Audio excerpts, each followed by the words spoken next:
The art style of Apeman Rex is very simple, almost childlike. I've always been into naive art, as they call it, which is just very simplistic and not really technically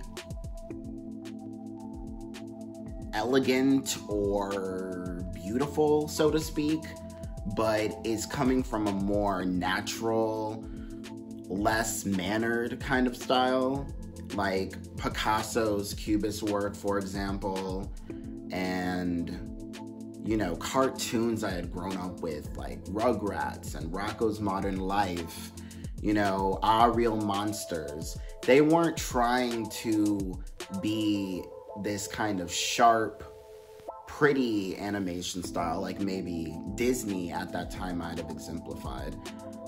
But they were doing something that was a bit more drawn, like sketchy, and like someone is in the back of detention class just doodling in their notebook, and like that's kind of the style for me for Apeman Rex. Like I really see it as this doodle art.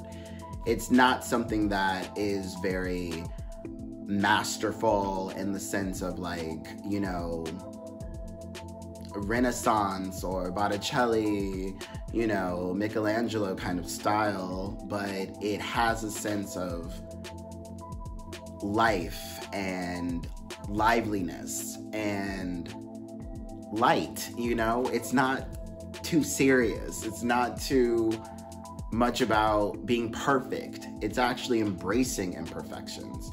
And that goes with my paintings too. Like they're always very unpolished and not immaculate.